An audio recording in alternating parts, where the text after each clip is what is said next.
Hello there, good morning leaders. Hari ini sudah Senin lagi. Kita akan bicarakan tentang mindset, tentang pola pikir berbisnis.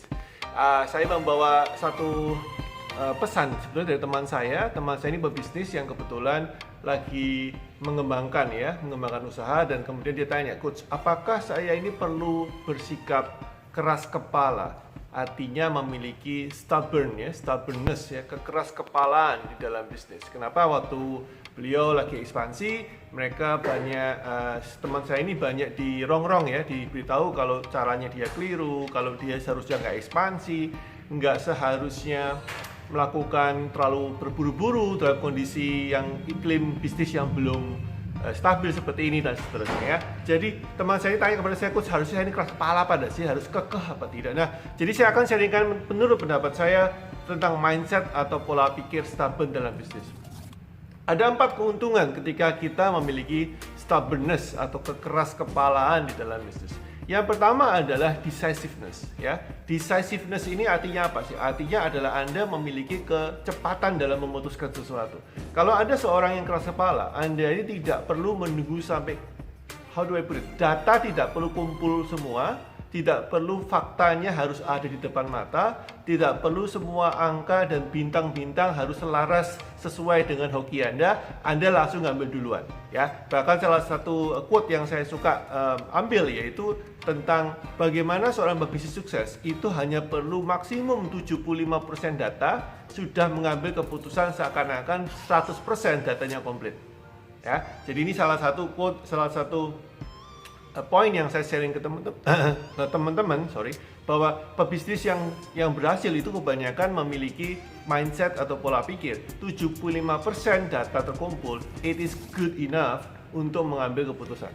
Ya, seakan-akan sudah cukup, sudah saya anggap 100%, sudah sesuai dan kita langsung go. Ingat ya, 75% ya, bukan 50%. 50% masih hati-hati, ini masih gambling. Apalagi di bawah 50 berarti ada nekat.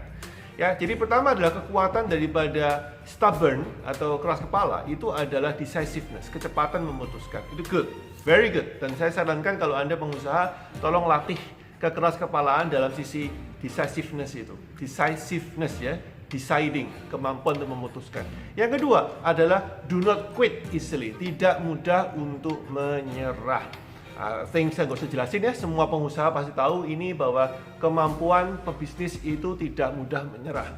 Siapa yang bilang itu ya? Jatuh 10 kali, bangkit 11 kali ya. Saya kira semua tahu pepatah itu ya. Jadi kita tidak perlu terlalu takut akan jatuh, karena kalau keras kepala itu ya memang ya kekeh, ya nekat, memang tujuannya ke sana. Apapun dilakukan by hook or by crook gitu ya, kalau orang Madura bilang gitu ya. Apapun yang dilakukan, bagaimanapun harganya, sikat terus. Ya, jadi pertama adalah kemampuan memutuskan dengan cepat dengan data yang terbatas, tidak komplit maksudnya. Yang kedua adalah pantang menyerah, terus maju.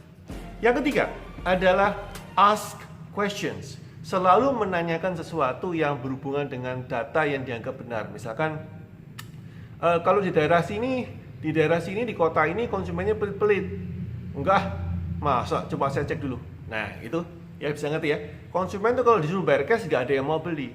Masa sih? Coba saya aturnya. Nah, coba saya tanya, coba saya cek, coba saya teliti, coba saya eksperimen. Ini adalah sebuah asking questions, menanyakan status quo, pemikiran-pemikiran yang sudah jamak diamini oleh masyarakat setempat, itu sama dia dilawan. Very good ya. Tentu ada risikonya bahwa Anda kemudian jatuh dan rugi, tapi ingat yang kedua adalah tidak pantang menyerah, tidak mudah menyerah ya. Jadi yang ketiga adalah ask questions, menanyakan sesuatu yang dianggap sudah pasti. Itu yang ketiga, jadi kekuatan daripada kekeras kepalaan, stubbornness. Yang keempat, nah ini paling keren itu ya, yaitu namanya anti-mainstream. Ini yang saya bilang kadang orang itu, pebisnis ini perlu punya keberanian untuk melawan sesuatu yang sudah ada. Contoh misalkan, yang kemarin saya bilang ya, semua jualan baju online dengan pola yang seperti itu.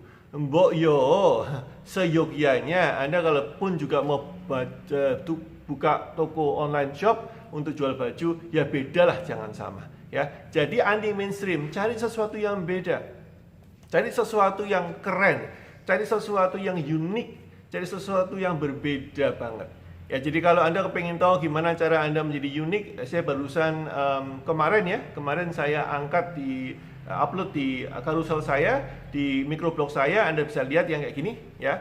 Nah, ini adalah yang tentang bagaimana cara Anda bisa menemukan USP atau keunikan di dalam bisnis. Anti mainstream guys ya, jangan mainstream, anti mainstream. Tentunya yang berguna dan bermanfaat orang banyak, jangan anti mainstream sekarapmu sendiri yang nggak ada orang yang beli nanti produk Anda. Oke?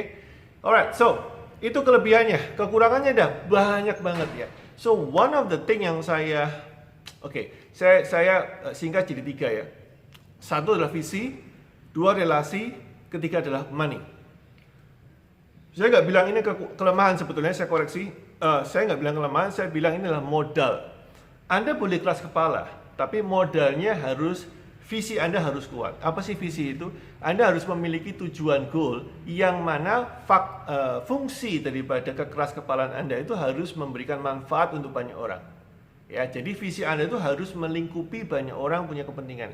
Jangan Anda cuma bilang visi saya untuk kepentingan saya, membuat saya lebih kaya, membuat saya lebih sukses, maka nggak ada orang yang mau ikut Anda. Nggak ada orang yang mau, they don't want it, karena keras kepala itu tidak menyenangkan ya. Keras kepala itu, teman keras kepala itu tidak menyenangkan. Orang maunya mancing, kamu maunya berenang ya. Orang maunya ke kiri, kamu mau ke kanan. Kamu sekarapmu sendiri, seenakmu sendiri gitu ya. Jadi kalau Anda punya visi yang kuat, Anda perlu menjual visi itu, dan ini salah satu tantangan dalam berbisnis. Jadi Anda boleh keras kepala, tapi derajat keras kepalaan Anda harus seimbang dan bertingkat sesuai dengan tingkat visi Anda. Semakin Anda punya visi yang luar biasa, semakin Anda harus dan berhak keras kepala. Ya, JFK, Presiden Amerika, itu kan keras kepala ya, tapi dia punya visi yang keren. Ya, dan dia bilang manusia Amerika akan menjadi orang pertama yang menginjak kaki di bulan, gitu ya. You get my point bahwa banyak pebisnis yang harus punya visi yang keren. Yang kedua adalah tantangan model kedua, relasi. Seperti saya katakan, menjadi orang yang keras kepala itu tidak disenangi banyak orang. Nggak suka orang dekat sama orang keras kepala karena merasa tidak nyaman, terancam, tidak tenang. Ya. Jadi Anda mesti memiliki relasi. Itu artinya apa? Anda mesti bangun supporter, Anda mesti bangun fans club, Anda mesti bangun orang-orang yang support Anda. Kenapa? Karena tidak mudah sekali. Ini contoh paling gampang lah ya. Pengusaha yang bilang sama saya, Coach, saya itu tidak mau bayar pajak lebih dari sekian juta, tapi saya tidak mau melanggar hukum. Saya mau bayar pajak kalau bisa 0, tapi saya tidak mau melanggar hukum. Nah, ini kan keras kepala lah. Sekarangnya sendiri kan. Saya sudah mau hemat, tapi saya tidak mau melanggar hukum. Maka saya bilang sama anak buah saya, kalau kamu tidak bisa melakukan itu, kamu saya pecat. Cari jalannya supaya saya nggak melanggar hukum, tapi saya bisa hemat pajak. Nah, itu namanya adalah membangun relasi. Artinya Anda harus punya anak buah keren, Anda harus punya tim yang pinter, Anda harus punya kemampuan untuk menggait orang-orang pandai yang akan mensupport Anda punya goal.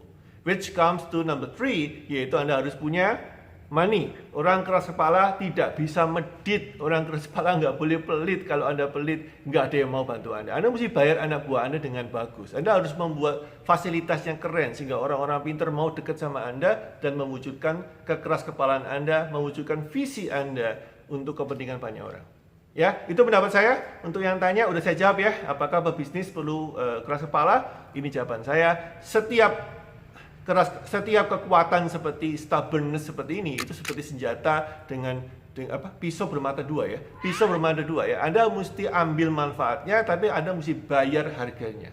Mindset keras kepala itu harus bayar harganya. Anda jangan keras kepalanya saja, tapi tidak mau bayar harganya. Itu namanya orang antik ya. Nah, Anda tidak akan sukses, Anda malah jatuh nanti. Semoga bermanfaat. See you tomorrow my friend. Bye bye.